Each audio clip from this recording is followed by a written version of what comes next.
today we're looking at the client installation, and today we're going to look at configuring boundaries and boundary groups, looking at how we can discover these new clients as they join the domain or the network, and we'll employ correct client installation method for those clients, as well as ensure client health.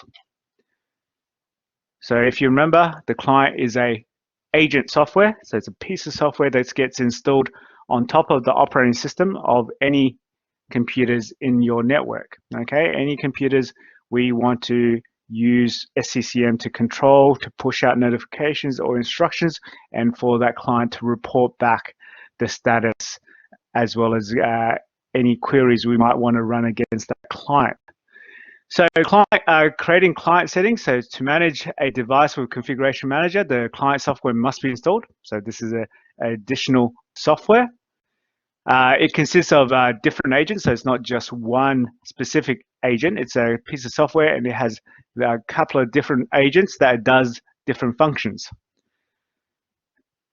These agents can be enabled or disabled based on which ones we want to use and which one is utilized.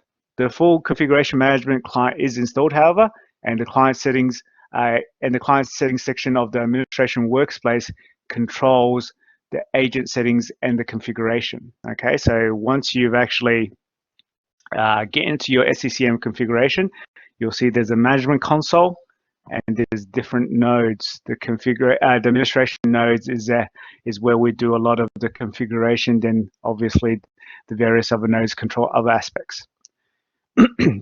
Reasons for multiple client settings. So that gives us the ability to initiate a remote session against the server. So with this client, we can actually remote control that machine. So if you remember, one of the benefits of having SCCM was that if you're working on a service desk, you don't have to rely on the fact that the remote desktop is being installed, or you don't have to install third-party softwares like PC Anywhere or TeamViewer or anything like that. You can use the pre-built functionality of a remote desktop as well as configuration manager to actually use it to remote control that computer, so you don't have to actually physically walk to that station and troubleshoot it. We also gives us the ability to disable remote tools agent on all computers in the department. Allows us to create different inventory frequencies on servers and desktops. So basically discovering the inventory, basically with the desktops, it might be more frequent changes as far as how many desktops, what desktops, the hardware configuration, and so forth. Whereas on servers, it's probably less likely to change, so we can configure different inventory frequencies. So how often the inventory is taken. So if we actually zoom in on this, oops, a bit too big. Let's zoom in on this. Basically, if you remember, we talked about the configuration manager management interface, management console, and this is basically an example of it. And it's typical of any Microsoft management console. You've got a left pane, which gives you your major nodes. And if you expand any of these nodes, you can probably see sub areas or sub nodes, and then you can possibly expand some of those things. So if you look at the way this picture is set up, it's actually showing that we're in the administration top level node. We're having a look at the overview and then the client settings. So effectively, we've clicked on administration, we've expanded the overview, and then we've expanded the site configuration and then clicked on client settings. So if you look at this, you can see there's 3 configured client settings in here. Okay, so this is some of the things we'll be doing today in our prac. You can see there's a server client setting. So obviously, as the name suggests, if you remember, that client software is that piece of software that gets installed onto the operating system that we're trying to manage with the SCCM. So on this example, there's 2 server, so there's some server clients, and the priority is 2. but you can see the deployment is actually 1. So this is obviously someone created this image as a demonstration more so than a real life production environment. You can see that there's a default client setting. So this is the one that's we go to if we don't have any other, and that's got priority of 10,000, which means it's fairly low priority, and it's got 0 deployments, meaning that none of the example machines in this setup is using this default client settings. Whereas then we've got our laptops and client settings, which has got 1 deployment again. Okay, so more people joining in, that's good. So that's what the configuration manager console looks like, and you'll see that in our various worksheets we'll be accessing the administration to configure various things. Then we'll actually create what's the software deployments and operating system deployments, and then when we replicate it to the various distribution points, then they become part of our infrastructure, and they would appear in the software library. Your assets and compliance is where you can see some of your clients that's actually being managed by SCCM, and they can be broken up into different various groups. And again, the monitoring is where we can actually look at some monitoring information. So we'll explore more of this as we're going along and looking at performing some of the tasks. Like I said, overall, when you go to configure stuff, you're generally going to the administration first of all, and these other ones are there for you to deploy and get information out. And you can see that there's a cloud distribution point as well. So if you remember, we mentioned that SCCM can be deployed into the cloud as well as your local premises, meaning that we can actually deploy items into the cloud for our company's computers. So if we look at this, so what this picture is specifically looking at is looking at this laptops and desktops client settings. And if you look at this, we're looking at the hardware inventory schedule. So if you remember, this is a schedule of how often the hardware is inventoried. Yeah, and if you look at this configuration, as in this particular example, yeah, it's occurring every 1 day, so every day basically, and obviously this is enabled.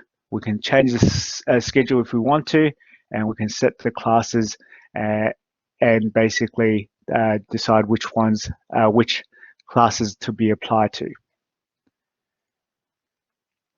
All right, so the client settings. List of possible settings that can be viewed by selecting the default client settings and selecting properties in the ribbon. What it's saying is when we're talking about the ribbon, it's talking about this area here. So that's similar to the fact that on Microsoft Office, you've got this ribbon. So that's where all your menu items or the functions you can perform are. So I'm sure you're familiar with that idea in Microsoft already. So every Microsoft app has a left pane with the different nodes, and it's usually hierarchical. You can dig in or drill down. Then when you select something, for example, client settings, you can see what's in there on the right pane. And sometimes there's a middle pane and the right pane which has actions, but you'll often find there's a ribbon which is across the top, which again allows you to perform actions like my PowerPoint here, which allows me to perform certain actions. But we also know that besides actually using the menu items across the ribbon, we can actually right-click on something and select sort of a quick menu, if you like to think about it. So basically, that's the same with the configuration manager as well. You'll see that sometimes we'll be using the ribbon as an example of how to do things, and sometimes we'll be right-clicking on an item and selecting properties or selecting an action. And that's, again, very similar to all Microsoft products. The right-click, that's a context-sensitive menu. So it's sensitive to specifically which item you're selecting in the hierarchy, and it gives you the specific shortcuts out of that for that particular item.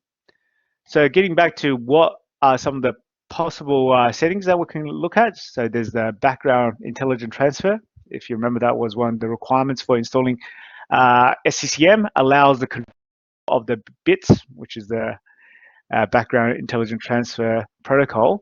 The bits is the protocol used for clients for downloading and uploading information to the management point, as well as this protocol for downloading package from the distribution point. So this is the method, if you like, the protocol for getting files or data to and from the client. So later on, when we actually create an operating system deployment as well as software deployments, they'll be using this bits is being used in the background to get this information down to the client. This cloud services determines whether the client computers are allowed to access the cloud distribution points or not. Okay, so if I mentioned, we talked about the cloud distribution point. So basically, you can choose. Some may be allowed, some may not be allowed. The client policy. So every time you hear the term policies in IT, it's all about rules. Okay, it's about rules. If it's a password policy, it's the rules about your password.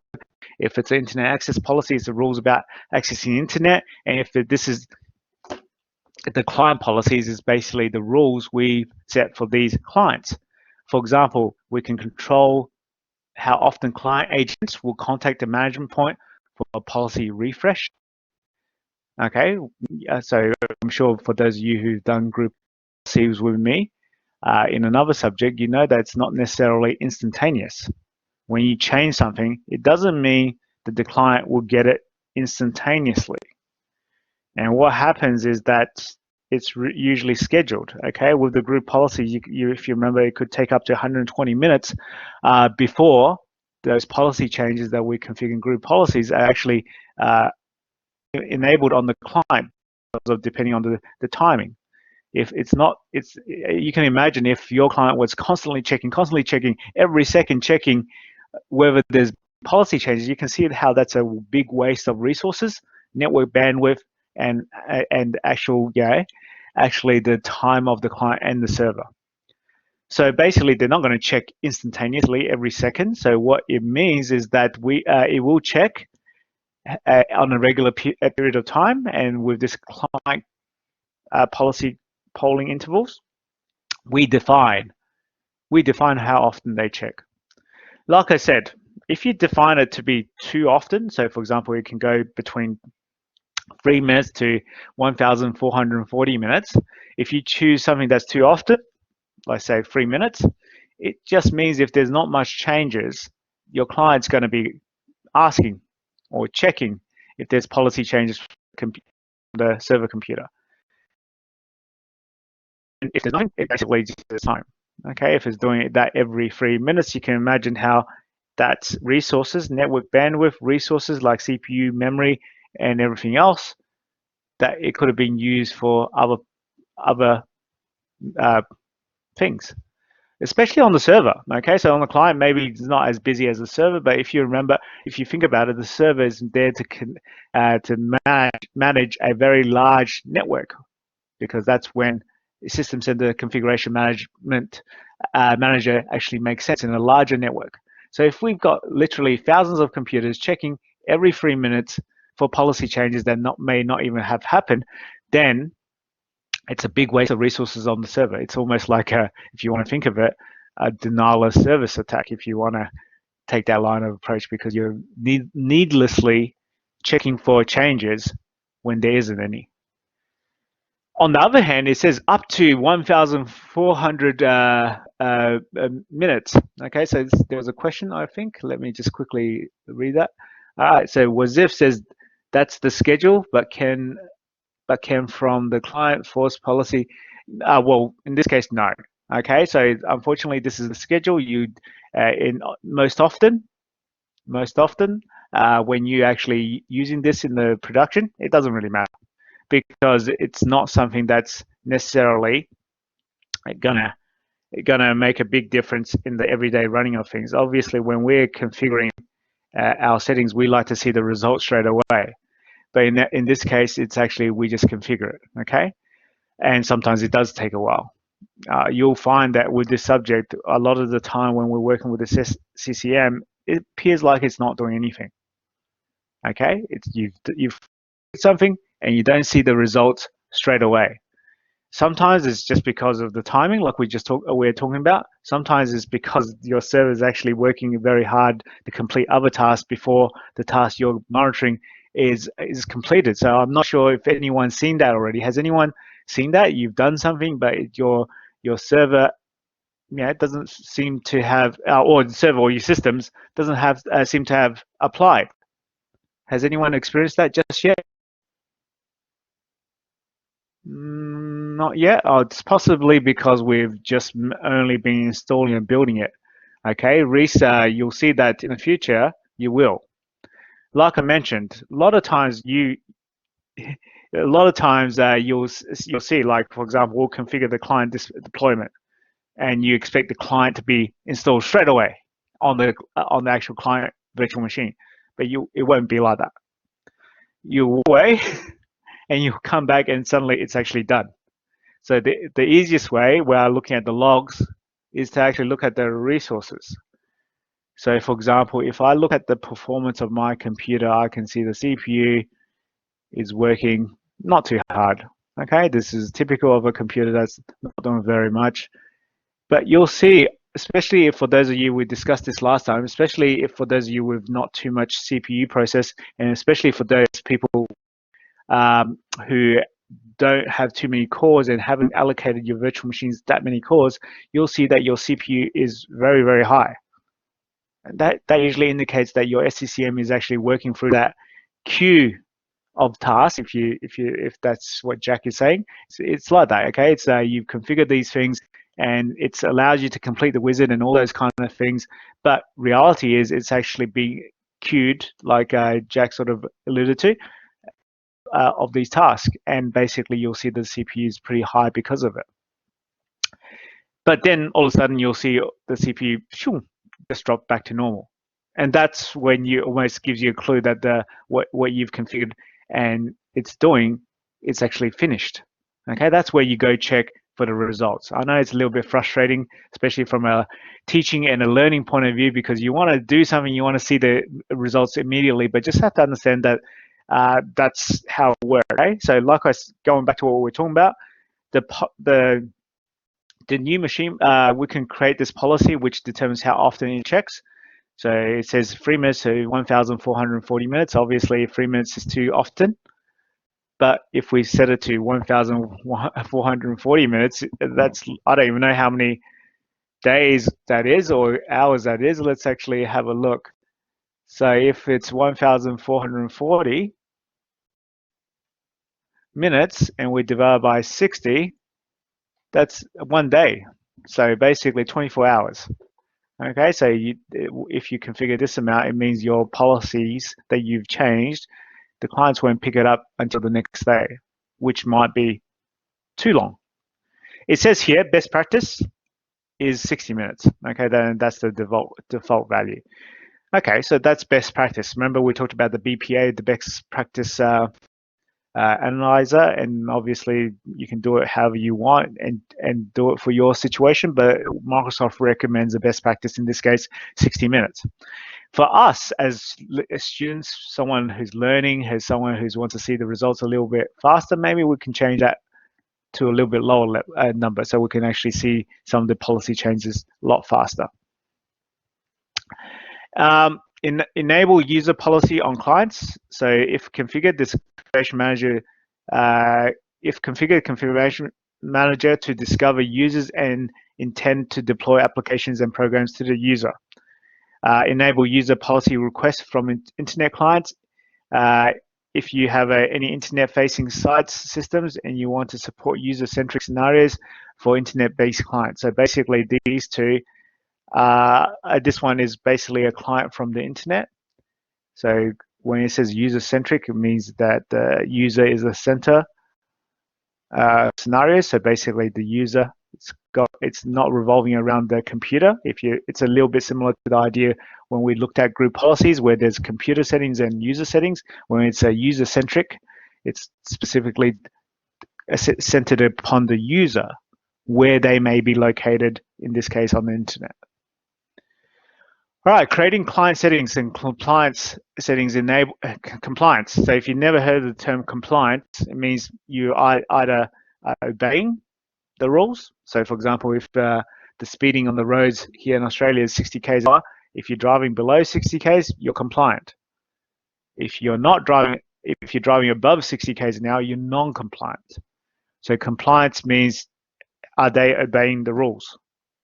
And when we're talking about IT, are they compliant? If your rules are to have this, to have that, and to configure it like this, if they're compliant, that means they have those things configured correctly. So compliance settings enables the settings management feature, formerly known as desired state management configuration manager. So basically in the past, it might have been called desired state configuration. So desired state, as your name suggests, is how we want the client computer to be. Okay, so we have all these rules and we configure the computers to have the standard operating environment with this as the operating system, these set of applications as the standard operating environment, as well as these having updates and antivirus and firewall turn on. They all could be part of your compliance settings. Excuse me about that. If you have a computer that drifts, you know how it is when we deploy it. It's a certain way, but after a while, the user, tasks your computer being off the network. For example, right now, this is a good example. Right now, I'm working from home, and so is many people around the world. But their client computers, like the one I'm using, the laptop, I've taken from the domain back home. Okay, and I don't connect to my VPN very often because it slows my whole computer down, which means my client computer doesn't actually communicate with this server. You know how we're talking about the clients checking policies for changes and so on? My client computer is actually not communicating with the server most of the time because of the situation that we find ourselves in, that I'm at home. So therefore, right now, my client computer might be drifting away from that desired state or that ideal or the compliance. So what does that mean? For example, I'll give you an example. My computer, like if it was on the domain, it will be configured to check updates. We all know how important updates are. I can't even check updates, if you notice that. Okay, that's a little bit dangerous because obviously this was configured with the idea that my computer will be on the domain or on the network more often than not. Right now, you can see the last time I checked updates was on the domain, which,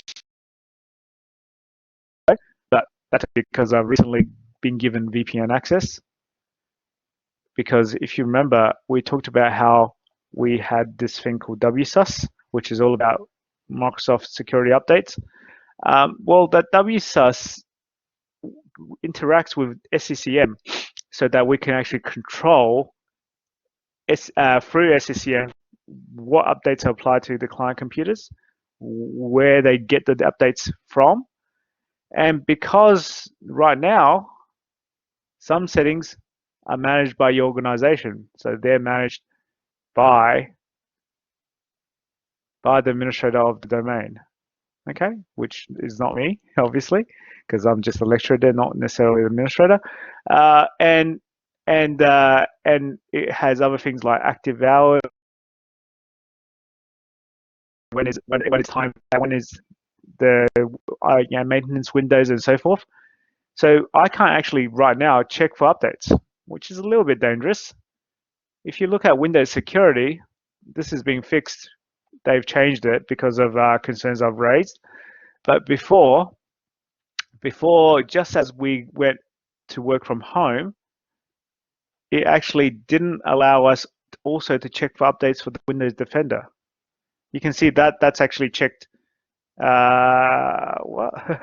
This is checked. I think that can't be right, is it? 6 p.m. whatever time, but I can actually check it now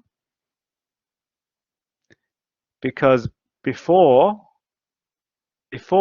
when we first started working from home, this was locked out as well for the average user to be able to check for antivirus or Windows Defender definitions.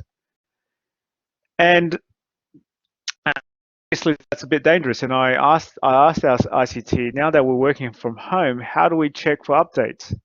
And since then, they've actually changed the policy. So we're talking about the client policy to actually allow for the updates be downloaded from just Microsoft from the internet rather from the local TAFE repositories.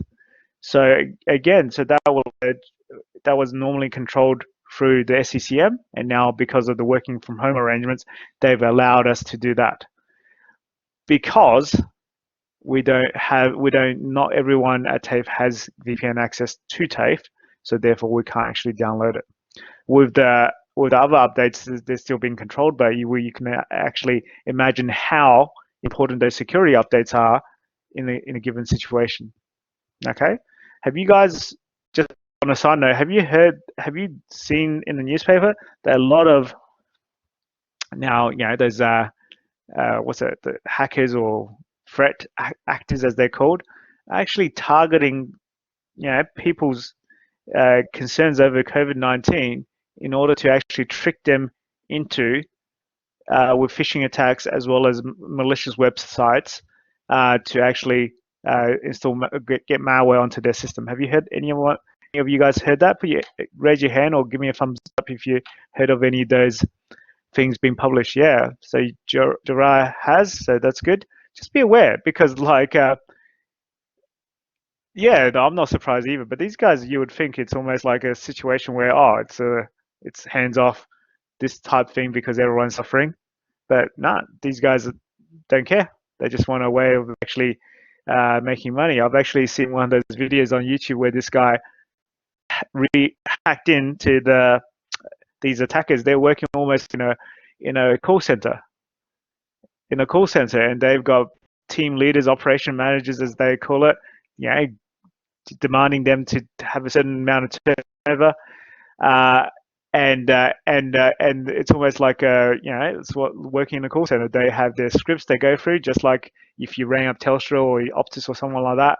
They go through the same sort of scenarios, and it's scary that these guys are don't have any sort of ethics or concerns about using the COVID situation to attack people. So Jack says, yeah, I've clicked on one and installed a browser hijacker on my system, but it was so primitive that deleting my cache got rid of it. Okay, hopefully, Jack, just make sure you've got your updates all updated as well as your definition, because as soon as someone detects it,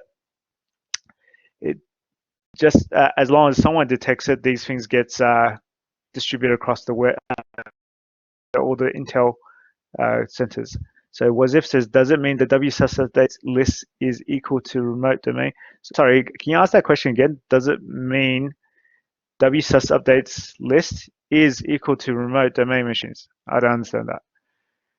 WSUS is your Windows Security Update Service. So obviously it's for us to control updates of our computers. So normally our computers are configured to automatically update from the internet, like from Microsoft's directly. But obviously with WSUS, we get to control which updates are deployed and which updates are not.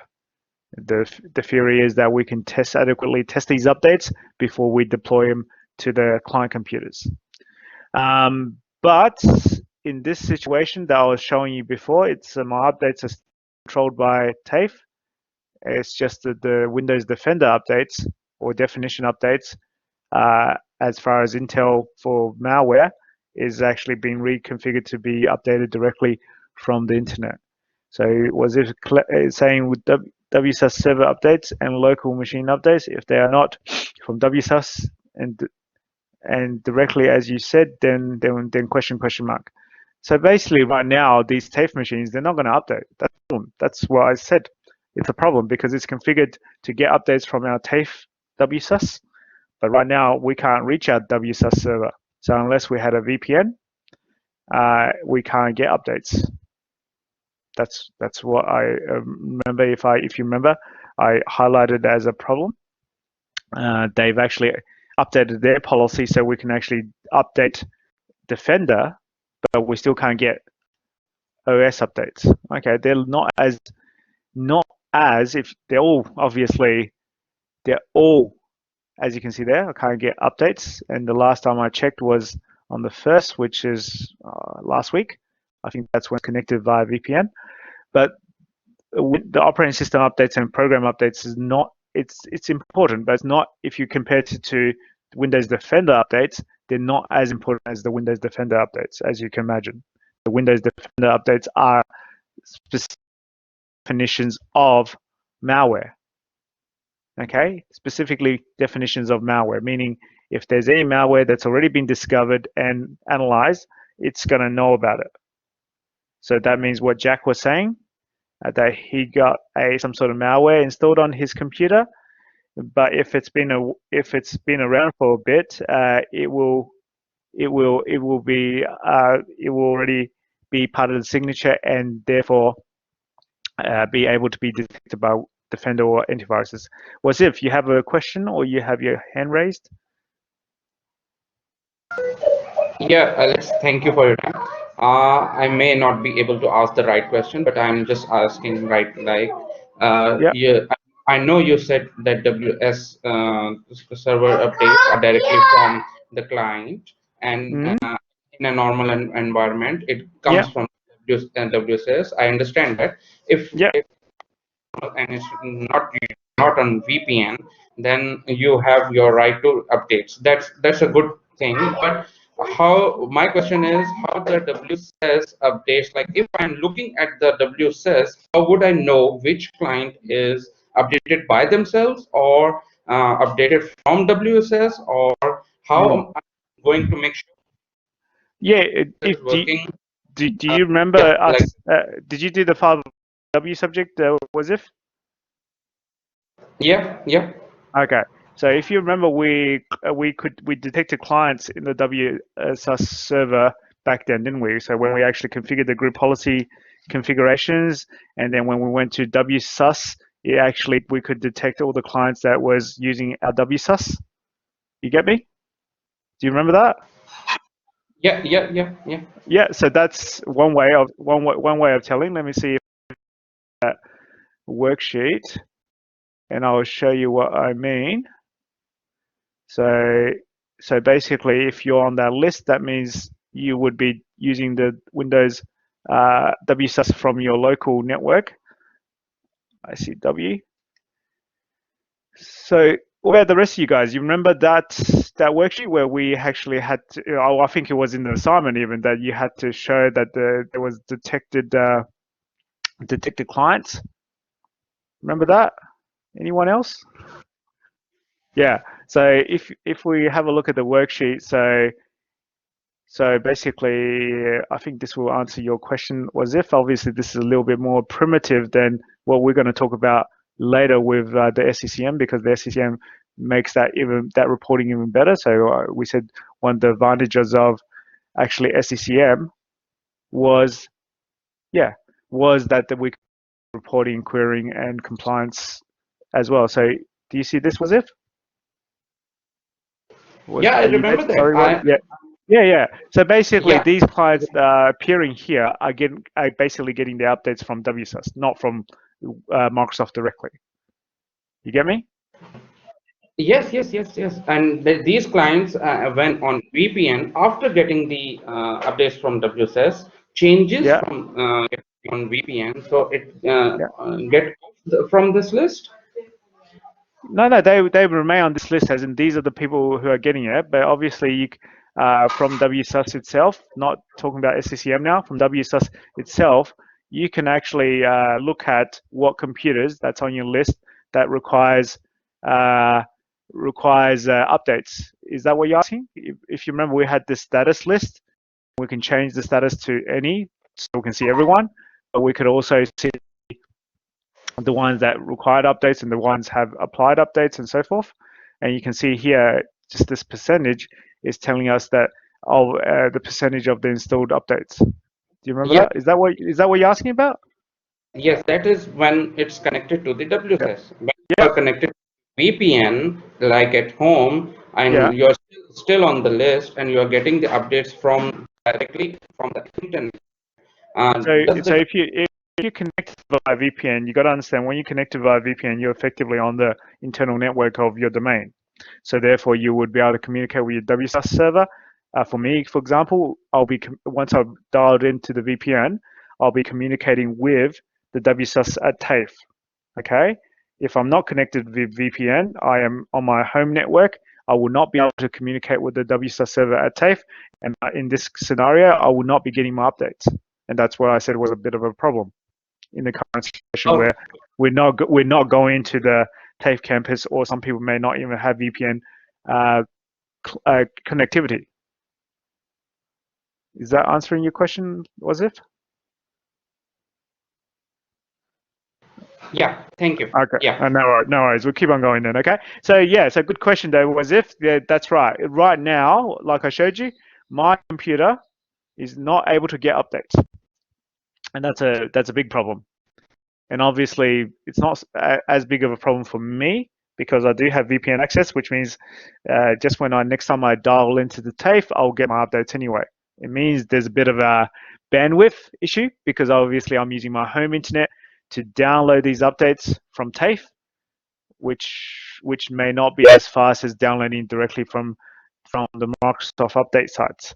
But the benefit of that is that it's still controlled. Those updates are still controlled by TAFE, which means I'm only getting the updates which has been fully tested for TAFE computers and the standard operating environment we have for TAFE, and that we're only getting those ones that are fully tested, so it's not going to create problems by applying those updates versus not applying those updates. So if you remember, one of the reasons we talked about having WSUS is the fact that sometimes getting the updates straight away can cause just as many problems as having the updates at all. Obviously, we want the updates to stay safe, stay updated and patched from various exploits, but we don't want an update that fixes something but breaks something else. And that's why we have WSUS. So we can adequately test it and improve updates for clients once we've actually tested in our environment. All right, so let's keep on going.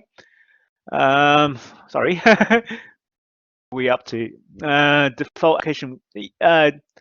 So with this computer agent, we can do deployment deadlines. So we can set settings control when users will be reminded about future deployments. Okay, this is the applications and so forth. If you want users to switch from one program, let's say an older version of PowerPoint, let's say, to a new program, there might be a significant difference. Therefore, you don't want to force them to change straight away necessarily, because it might be causing again problems or compatibility issues or something like that. But having this deployment deadline means that you can configure this to say that it warns the users that they have to deploy this new software by a certain time, so they need to get ready themselves. Instead of forcing them to have it straight away, you're telling them it's coming, it's coming, it's coming. And at that time when it's due, then obviously they need to be ready. Then we have the deployment application catalog website point, which defines how clients will connect to the application catalog. So application catalog, like I mentioned to you guys, was something like this, where we have the software center on our computers. So bear with me. So if you remember, if we were at TAFE, we usually have this software center, and basically I already have all the software that's mandatory on the standard operating environment, but I can also choose to install some additional software that's published to me if you like.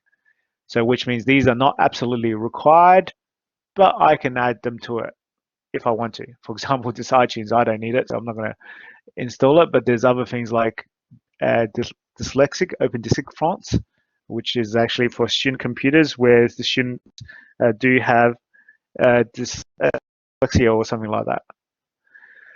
So which is, again, this is sort of like a catalog, and the catalog can include updates, no items found, which is good, and operating systems, which in this case doesn't apply to my computer, and these are other software that's already deployed onto my system. All right, let's keep on going. So also we can, with the client settings, we can actually configure add default application catalog website to Internet Explorer trusted sites.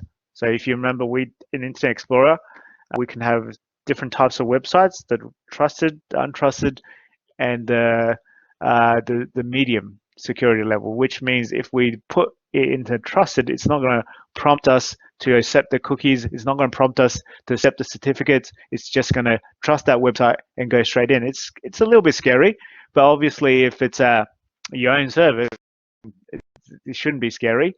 Whereas if it's somewhere on the internet, it's definitely not advisable. We can configure the organizational name displayed in the software center, just like what I showed you before. Look at that, TAFE SA. We can configure the organizational name up there to have TAFE SA, even a logo, and so forth. So it can be more like corporate theme for your company. We can use the new software center to utilize new versions of the software center application. So that's basically the program I was just showing you. So we can have install permissions, so which controls the permissions required to start deployment on the client. So obviously the typical user shouldn't really have administrative rights, if you know what I mean. Okay, so by default, as a TAFE lecturer, I can install software onto my computer. I cannot do a lot of administrative functions on my computer. But because I'm an IT lecturer, we've been given a special exemption, so we can actually have these administrative privileges, should I say? But on the for another type of lecturer, so let's say if I was a hairdressing lecturer, do you guys think I should be able to? Do you think I should be able to install and uninstall software for, let's say, a hairdressing lecturer? What do you guys think? Yeah, you probably, if actually, if any hairdressers actually were watching my videos, I reckon they'll have a problem with me, because I'm always using hairdresser lecturers, aren't I? But that's because I not at all. Thanks, Suraj. Not basically. I'm thinking of the type of job they do. For us as IT lecturers, and that's why you find in the classrooms, you are able to edit the VMware virtual networks. You are able to edit the virtual network, the network interface IP addresses from automatic to static.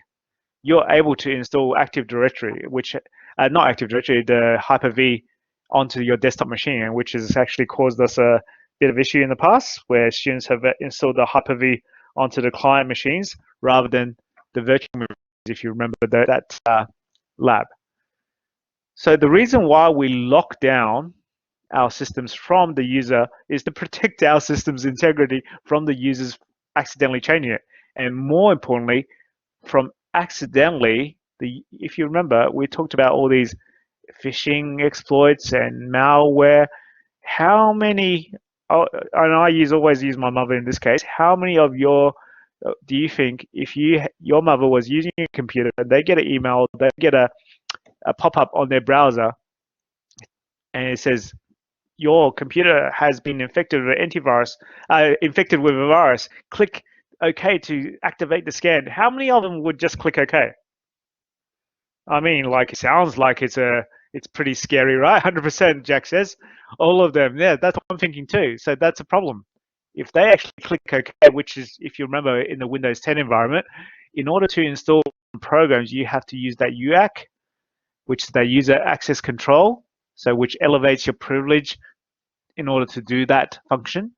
If all of them are going to do that, that just circumvents that UAC, doesn't it? So basically, by default, you'll find that most situations, the user, which are on your domain controller, will be locked away from the administrative privileges. That's why you unplug their mouse problem solved. Well, that problem solved, many other problems generated. But I see your point. So basically, when we're talking about the client setting permissions, it means that, hey, if we need to deploy this software onto a standard user, they can't just do it with the users permissions. We have to elevate ourselves to some of these. Okay, there's different levels, all users, which is the standard users. We've got the administrator, which is the top user as well. We've got the primary user, which usually has a lot more permissions than any subsequent users, or no users for controlling terminal servers. So this is what we can do. We could also configure suspend BitLocker pin entry on restart controls, where controls whether you want to suspend the pin requirements for running a deployment that requires a system restart. So if you don't know what BitLocker is, if you remember, who knows what BitLocker is? What's BitLocker? I think all of you should know. What is BitLocker? Anyone want to help the class out? What is BitLocker? I know Reese should know. Encryption program. Okay. And Siraj says to save the drive. It's an encryption system built into Windows 10. Yes, it is. It locks the data. Yes, it locks the data. That's right. It's a two-way authentication sometimes, definitely. But so basically encryption is basically scrambling up the data. So if anyone finds the drive or gets access to the physical drive, they can't actually read the data off it anyway. All right. So the problem, what we can do is we can also prevent anyone who gets the system from actually logging in or booting up with the system that's got BitLocker encryption without bringing a PIN. Okay, so that means that the system, the hardware can't even read the file system in order to boot up the operating system without this PIN or being entered in the first place. But that's a little bit annoying if you're doing automatic deployments. Obviously, if it needs a restart. So Sakraj says you can steal assets but not the data. Exactly right. So if you have a laptop, you leave it on the bus or train, someone picks it up, they take it home. If they don't have encryption, they take the hard drive out, mount it in their system, and they are administrator of that data.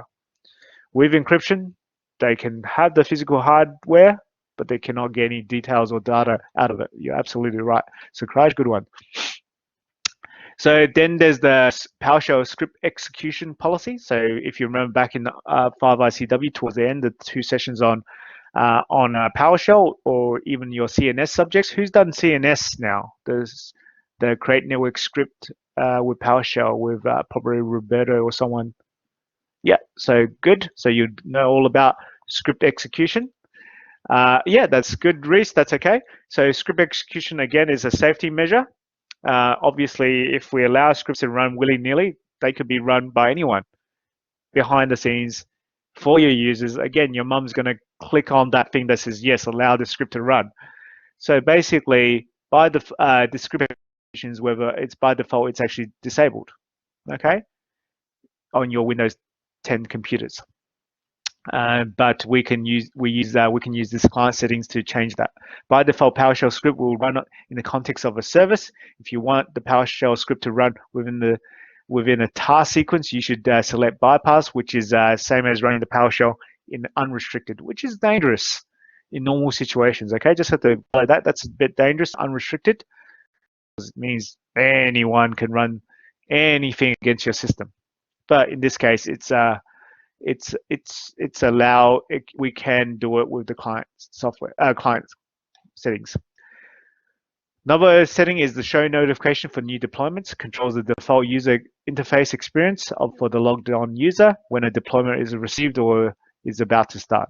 Obviously, keeping your user informed. I'm sure you would have seen something like that on your computers, something like your system's about to restart, you can snooze or you can restart. So that's letting your users know. Let's keep on going. I think we're going a little bit slow.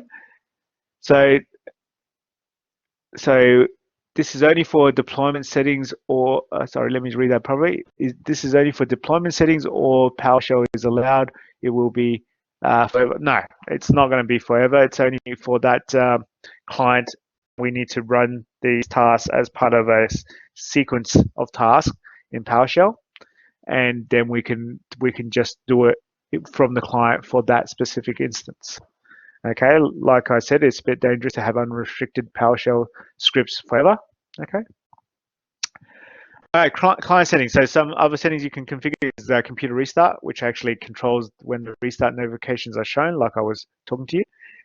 And endpoint protection, which is important these days with the advent of malware, and intruders and all this cybersecurity. Endpoint protection enables or disables system sender endpoint protection agent, which is another part of the client. It's only configurable if you've got the endpoint protection site system role enabled, which means if you remember, you need to pay extra for this endpoint protection.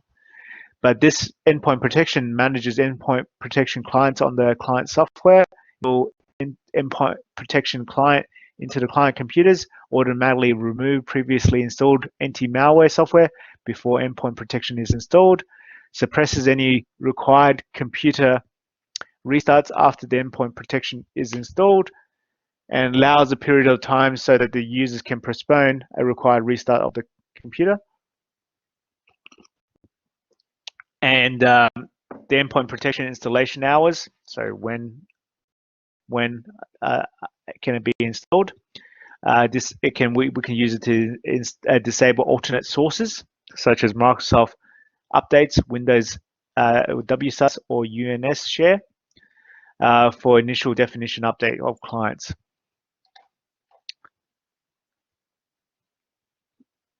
And a couple of other settings, enrollment, which is configuration options for enrolling mobile devices and Mac computers. So Mac computers, obviously, they're not normally Windows clients, so the Mac computers as well as mobile devices, we can enroll them and control them as well. So we can use the hardware inventory to scan for reports of hardware installed on the computer. We can use it to configure metered internet connection, which controls costs if the client computers are utilizing an ISP that charges for data usage, so like your mobile devices. So if you're connecting to through your 4G, 5G, whatever G, then you might be up for data charges. This is what it's talking about, the data charges. So basically this metered connection. So if you're not sure with your Wi-Fi, for example, when I hotspot my phone to my laptop so I can have internet access, I'm sure all of you've done that, you can configure that Wi-Fi as a metered connection, which means it will pause the download of updates. It's good in a sense. It's good. It's not going to waste your mobile data charges, and this is what it's talking about. There's also NAP, Network Access Protection, which enables network access protection compliance on systems as well as schedule when scans will occur. So network access protection is where if you have mobile devices and you take it home and you bring it back to work, it might be filled with malware because basically the user could have disabled antivirus. They could have not run scans. They could have disabled firewall. And at home, you don't have a corporate firewall protecting your client computers. So therefore, they could take it home, use it, and when they bring it back, I'm sure when we go back from working from home to working at TAFE, I'm sure a lot of our client devices, across the whole range of TAFE, they may contain malware. Basically, this network access protection allows your client computer to communicate with the server to indicate whether this computer is compliant with your policies or not. Meaning it's got antivirus, it's got definitions of antivirus and updates of Microsoft updates, as well as it's scanned and it's got the firewall turned on and so forth. And if it's got that, then it passes this compliance test and is allowed to access network resources. Whereas if the network access is configured correctly, if it doesn't pass these things, it will not be able to access network resources and therefore protect your internal network resources from these potential dangerous machines, which might contain malware. But if you want this, you need to use that MPS. So for those of you who did that for IMWS with us, we mentioned the network access protection. So again, SCCM integrates that into the function Power management, so it enables power management for clients. That's pretty obvious. When is it shut down, when it goes to sleep, and so forth. Remote tools controls the remote tools and remote assistant settings. So this allows for remote control. Software deployment configures whether the notification should be shown when deployment is about to run. Software inventory discovers what software is actually installed on your computer. So it can create reports and send it back to the server. Software metering enables software metering and controls how often clients will upload software metering data from the WMI to the management point. So if you remember, we talked about software metering as a way of controlling how many instances of some software are installed on our computers. So basically, the software metering feeding back to the management point allows us to create reports and determine if we're compliant or not with the licensing agreement. So updates enables software updates, controls how often the clients will perform a scan for software updates, and determine whether all required updates should be installed upon deployment deadline. Okay, so that's what we were discussing earlier with the WSUS and so forth. The state message controls how often state messages are forwarded from the client to the management point, so the state of the computer basically. Then there's user and device affinity. So if you've never heard of that word affinity, it means love of. Okay, so if I have an affinity with a specific device, it means I always love to use that device. So you might find that, hey, I've got this laptop that's being allocated, so I will have an affinity with that laptop. I am the one using that hardware device more so than any others.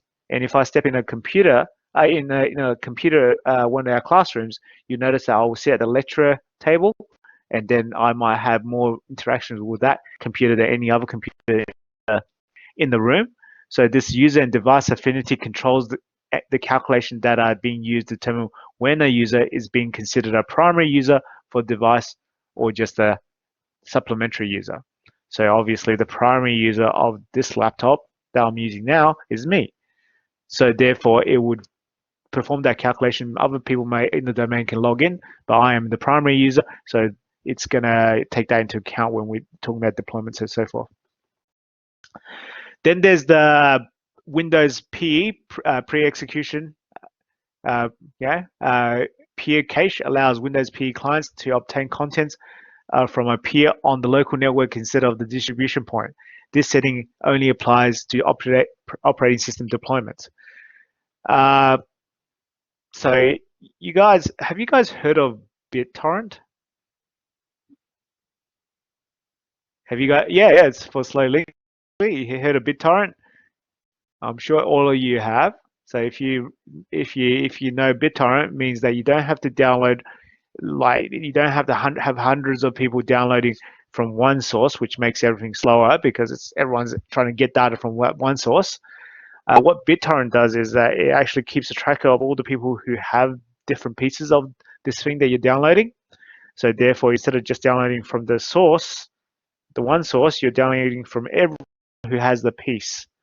And this Windows peer caching allows the same. So basically, if the fact that one computer's downloaded the files for the deployment of our operating system, if it's deployment of Windows 10, it's the same files that all these computers need, right? It's Windows 10. Not most of it is exactly the same. So instead of everyone getting it from the one distribution point, which can overwhelm that one distribution point, they can get it from each other, a bit like BitTorrent, which makes it a lot faster for each of them to get the files and allows the deployment to be faster. So Sakraj says for slow links, yes, definitely advantage in slow links, but definitely advantage in any situation because it doesn't matter how fast your link is, you're going to have more clients than the link can cope with if you're deploying, let's say, a whole classroom at a time. So this just makes it faster and distributes a load, if you like. It's almost load balancing between the peers rather than onto the just on the server that contained the files originally. Supported operating systems. Okay, so we're talking about the clients, these SCCM clients that can be deployed. So as you expect, most Windows operating systems. So here's a link that tells you all about all the different Windows clients. Obviously, all modern Windows operating systems, so Windows 7 up. Obviously, if you have anything older than that, it's probably a little bit too old, and some of the older ones may not support it. Prerequisites for this client operating system can be found here. So prerequisites is what can you have before you can have the client. But surprisingly, Linux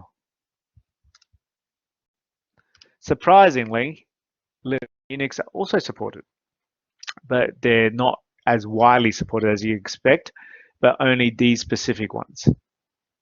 And basically, even though they're supported, they're not, the functionality that you get from this is nowhere close to what you get with Windows operating systems. And obviously Mac is supported, but again, it's limited functionality as well. As you expect, this is mainly for Windows operating systems. Discovering objects, network objects. So when we have new clients come on to the network, how do we find out about it? Okay, how do we find out about it to get this client onto them? So the process is called discovery. Discovery is the process where configuration manager finds objects in the computer infrastructure and keeps them up to date in a configuration manager database. These objects could be users, could be groups. Remember, definitely can be computers, and it can be networks that have an IP address. Okay, not necessarily appear as a computer. They just have an IP address. Could be for devices or non-compliant operating systems. All discovery processes will generate one data discovery record, DDR, for each discovered object. And some of these discovery methods include the default heartbeat discovery. Okay, the heartbeat is where it's beaconing. I am here, I am here, I am here. It's a heartbeat because it's regular, just like a human's heartbeat. If they're alive, your heart's going to beat on a regular pace, and basically all these clients are also going to, with that heartbeat methodology, is going to beacon out to the server, I am here, I am here, I am here. Questions to ask to help determine the discovery method you might want to use. What is being discovered by the method? Okay, what is it? A printer? Is it a Linux device? Is it a Mac device? Is it a mobile device? Is it a laptop? What is it? Is it Wi-Fi? Wired network? Okay. Another question might be, why do you need the data? Okay, so are we going to use this data for this purpose or that purpose? How often do you need to refresh the discovery data? So Configuration Manager natively supports Delta discoveries. So have you guys heard of the term Delta as a term in IT at all? What does it mean?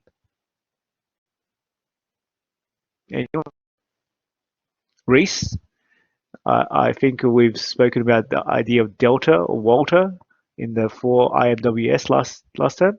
What does Delta actually mean? Yeah, exactly right.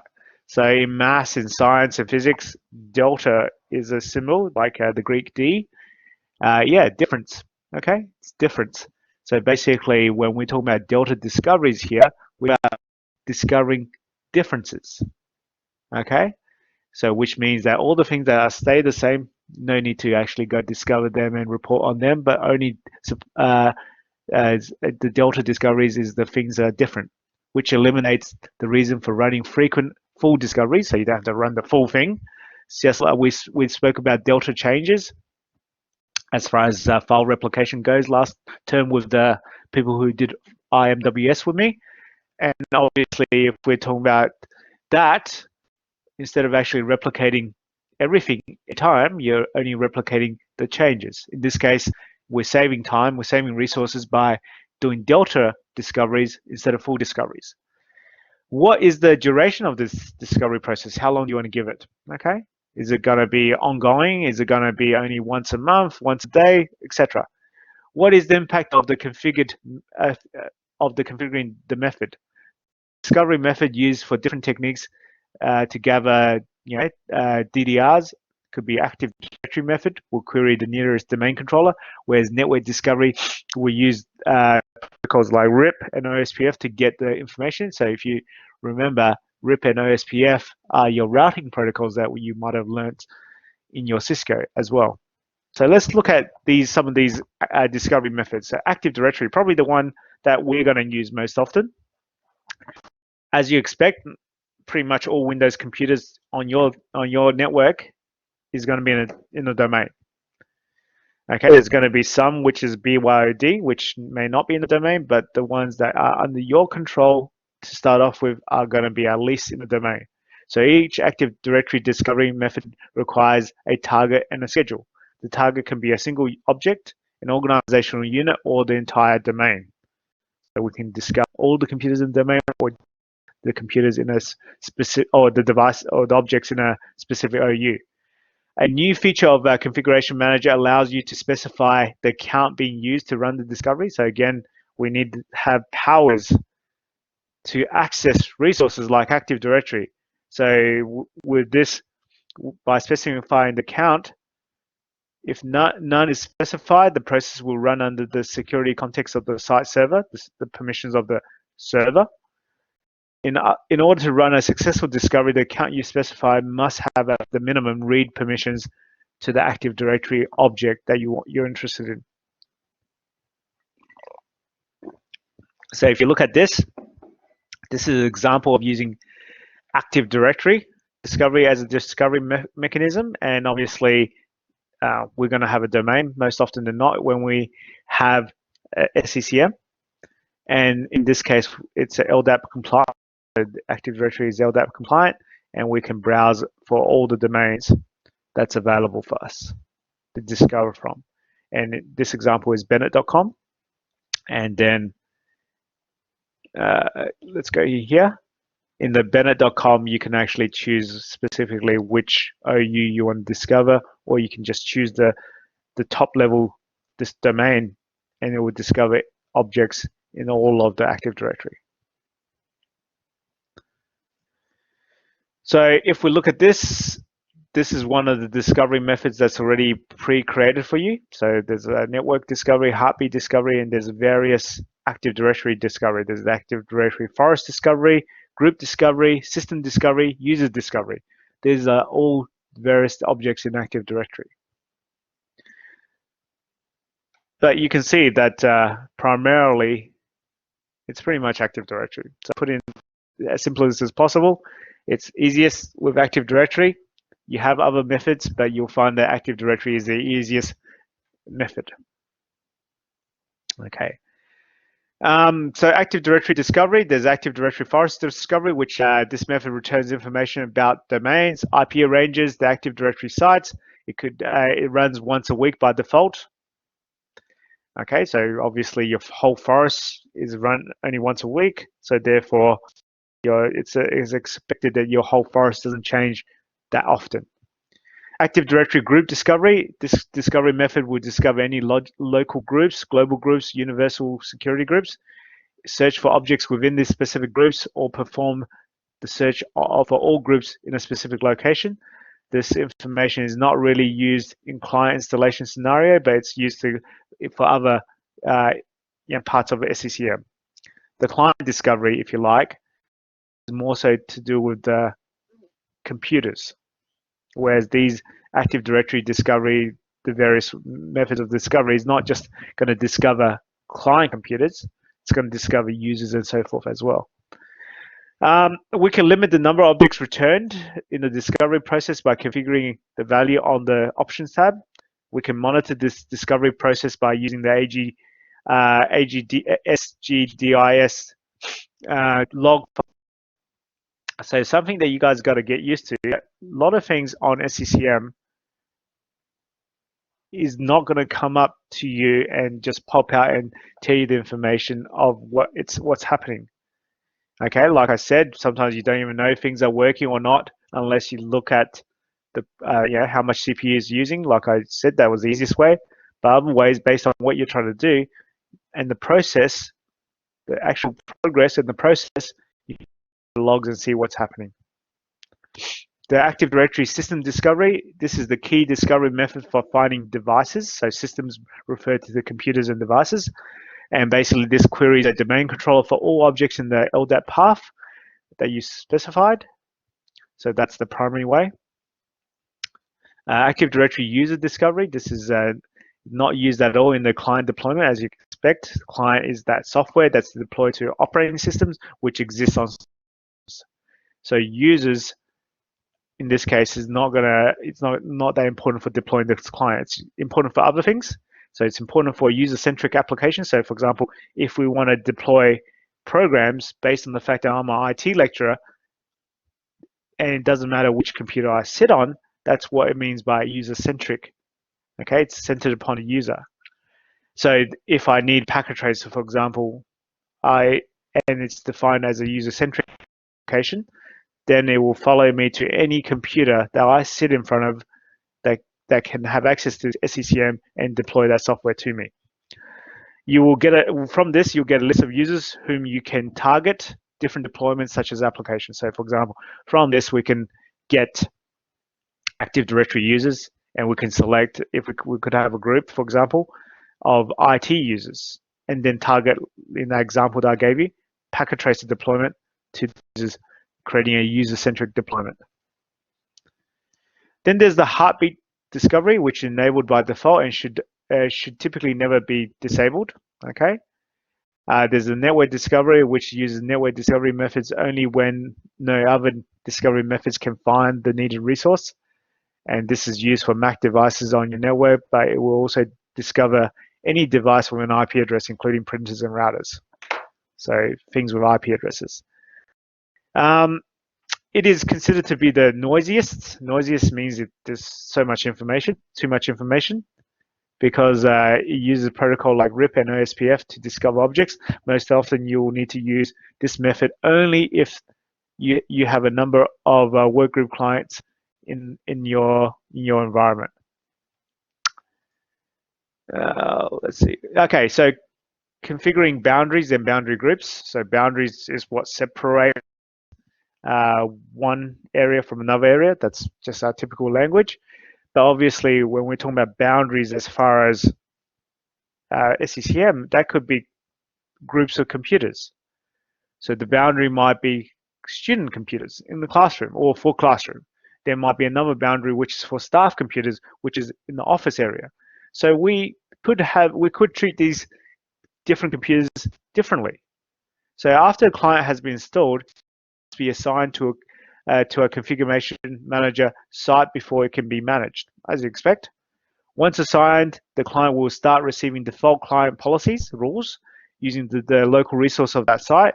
During the installation, command line properties to automatically assign the client to a fixed site code or let an auto assignment process begin. So basically, we can automatically assign it to certain groups or boundaries.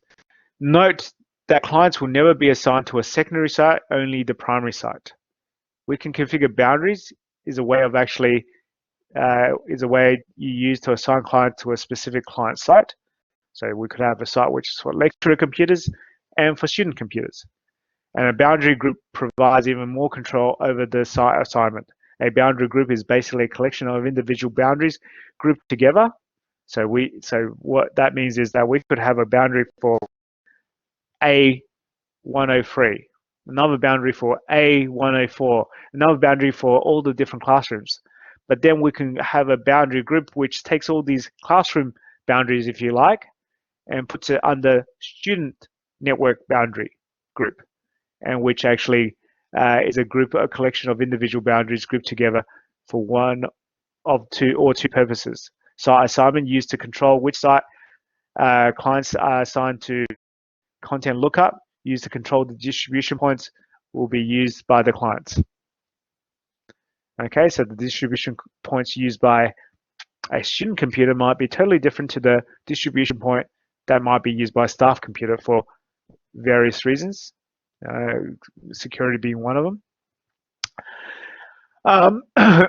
Client installation methods. So again, getting back to this installation, we've been talking about this installation of these clients all the and this is getting back, you need to ask yourself a few questions as an important part of the client deployment planning.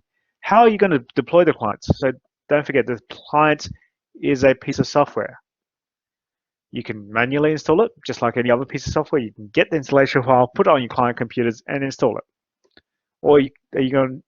Obviously, that's good for one or two or one testing computer, or a few of those, but it's not workable to do a large group of physical computers. For example, look at TFSA. We literally have thousands of computers. You're not going to individually go and to every computer and manually install it.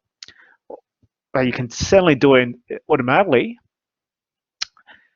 So are they local computers, local domain? Are they work group clients? Are they clients in a demilitarized zone? Are they clients in other forests? So these are some questions you have to consider. When do you want to deploy the client? Okay, when do you want to do it?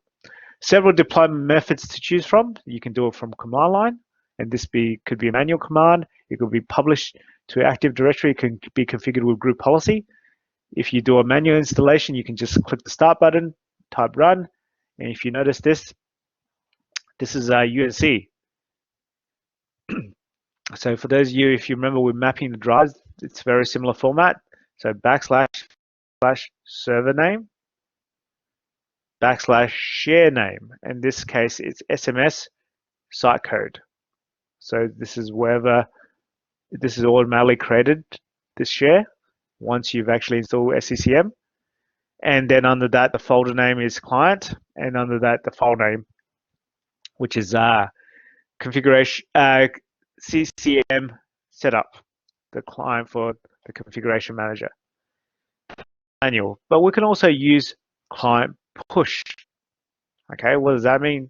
It basically means that when we discover these clients with the various methods of discovery previously mentioned, we can just push these clients out, which is a more automatic method, and this is what's most used, which means that we, instead of actually going to that computer and manually running this command, we are sending these informations to the computer to get them to launch it automatically behind the scenes. Client installation methods, you can also use group policy. So you can, again, if for those of you who did the IMWS, you remember we can use the group policy to deploy software as well. We can use software updates. This installation method requires that you have a existing WSUS server in the environment, and that it is also configured as a software update point.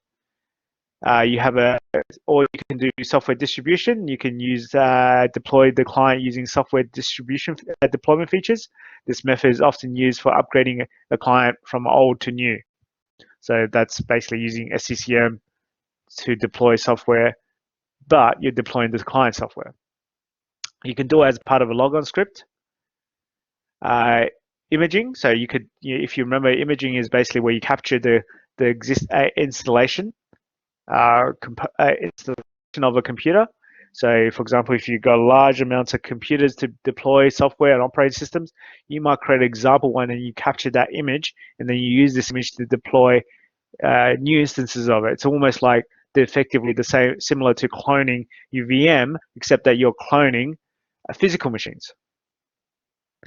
You have the same problems with the SID and the computer names that we have with cloning VMs. So you have to run sysprep and stuff like that anyway.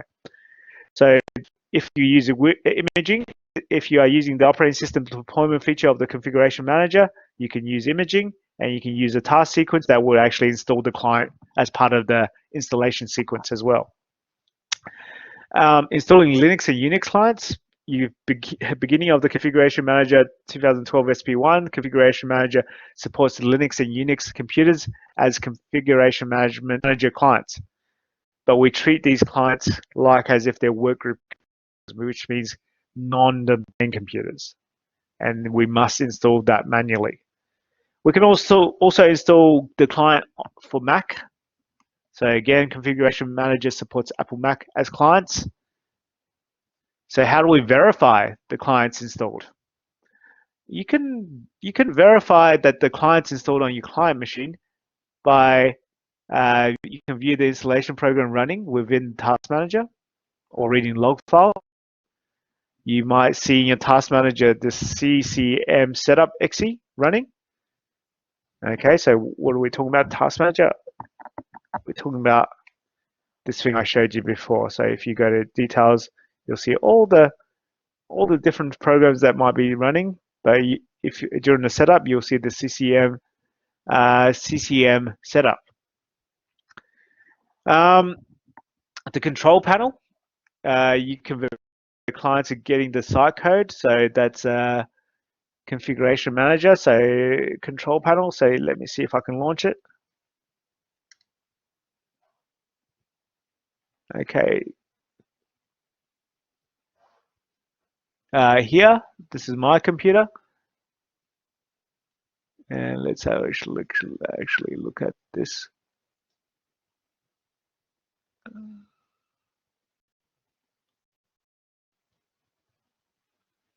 Here it is, configuration manager. So I've changed it to icons instead of the categories. I don't normally look at it because if you remember, my computer is part of the TAFE SA configuration manager. So it's once you've installed, once your computer is part of the client and it's installed, you should have this pop up on your control panel. Normally you don't if it's just on computer or just the main computer without being part of it. And then you can see, if I click on sites, I can see that there's actually a site code which is given to me. Okay, this is the site code that they've specifically put for my computer. Obviously, I belong to the TAFE SA at the city campus. If we look at the configuring settings, let's see if I can open any of this up. I don't think I could. But basically, this gives. We'll be using this a few other times as well. You can see that there's various agents that's been installed. All these different agents that we're talking about before.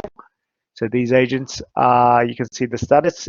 Some are installed, some are enabled, and this is how the SCCM pushes out functions and gets back status reports. Okay, so if you see that, you know the client's installed.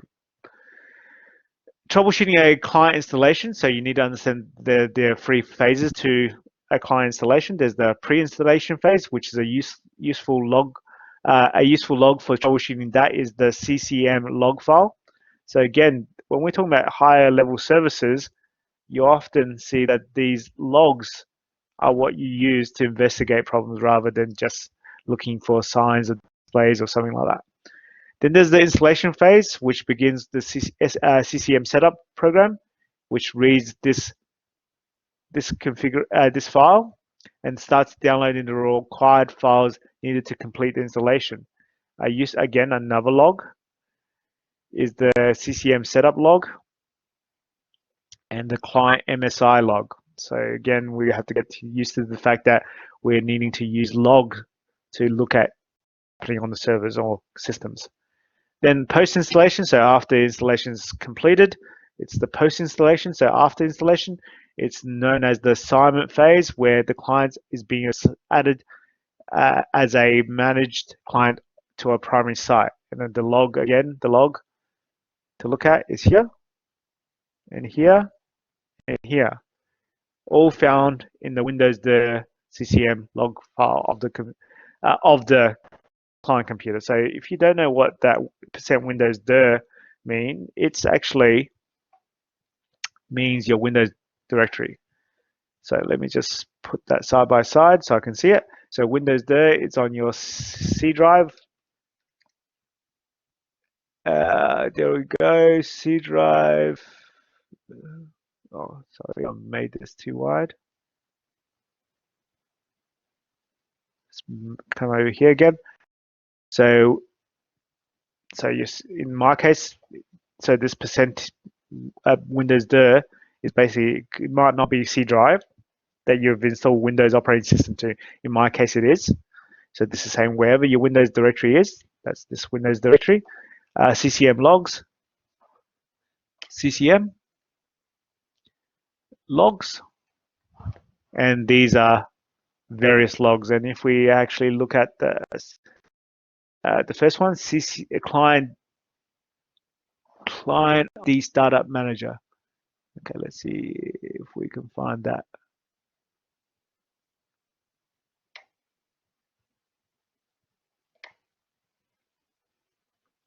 So client ID startup manager, client ID.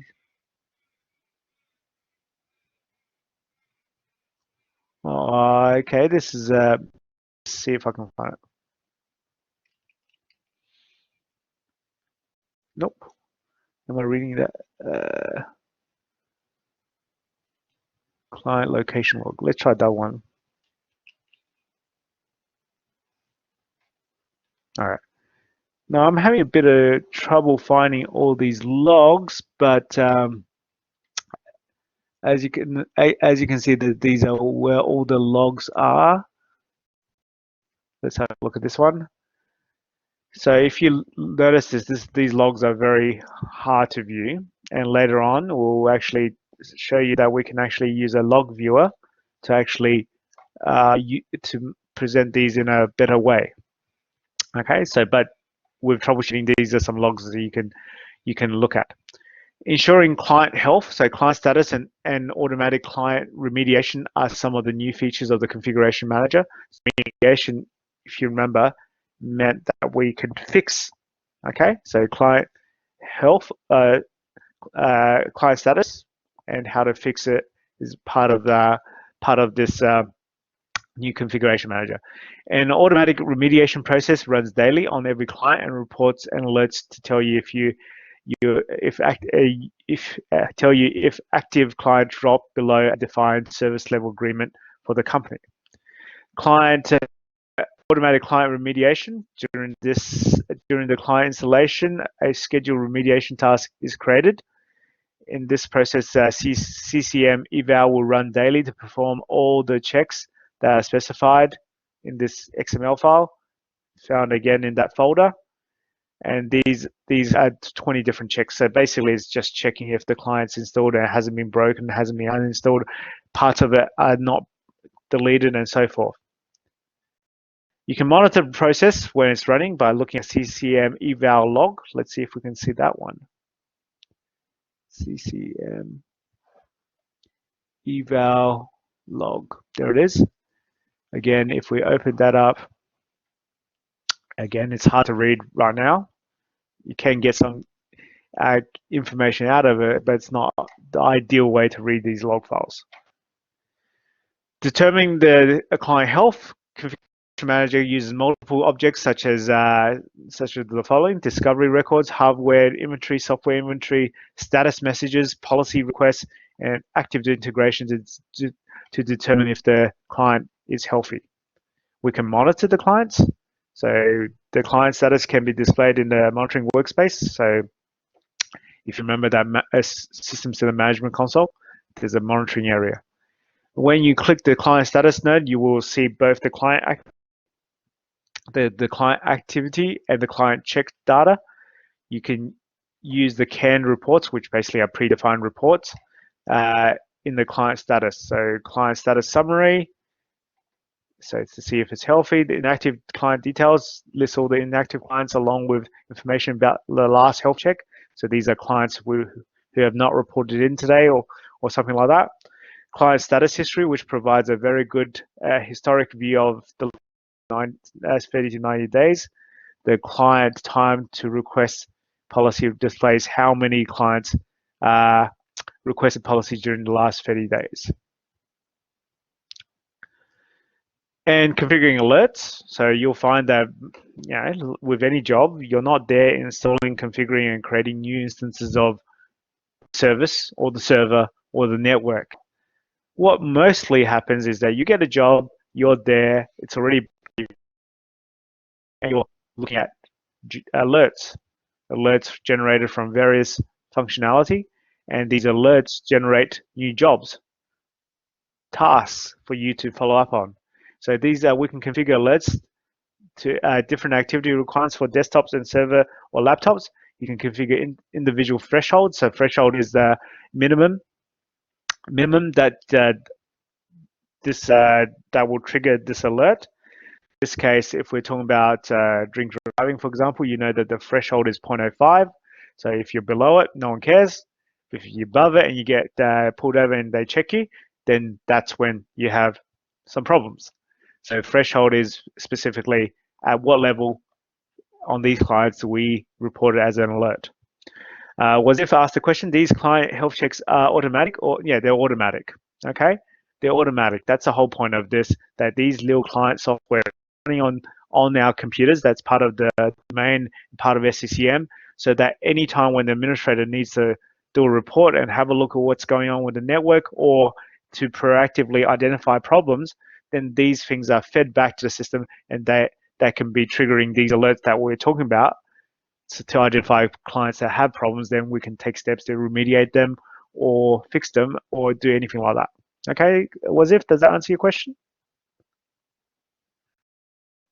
All right, so we'll move on to the last slide. I've taken a lot longer than I usually do, but I'm trying to be thorough as far as explaining it in a clear way for you guys. And a lot of these becomes more and more obvious. It's brand new, okay? We all know that this topic is brand new for everyone in this room, and it's a complicated system. It's like I said, it's a system that is used to manage so many other elements of the network that we've actually already talked about. So it's pulling information from here and there, and it's trying to give you this one, if you like, operation center. Okay, this one operation center which allows you to manage, notify, query. So it's a lot of moving parts. So basically from here we can deploy software, look at client status, remediate problems, and even be notified of problems. So client upgrade. So obviously the client is a piece of software. From time to time it needs to be upgraded. So Configuration Manager provides the ability to automatically upgrade the client software on a Windows-based device. Okay, so with here, let's actually have a closer look. Too close. We can see that the product client version, the last method was at this time, and upgrade to all clients and automatic upgrade clients within the 7 days. That's the deadline. Okay, so within that 7 days, everyone who comes online will be upgraded, and you'll get the latest. Yeah, this is on the client computer. Okay, so this, don't forget, these clients are on the client computer. So if you're talking about if this is on the client computer, no, this part is not on the client computer. We use the SCCM to configure all of this stuff, but this information is pushed out to the client computers so that it can actually allow us to get information as well as push out configuration and changes. So sorry if I misunderstood your question. So this is configured on the server, it's pushed out to the clients, and it's executed on the clients, if you like. Does that make sense, Sukraj? Yeah, no worries.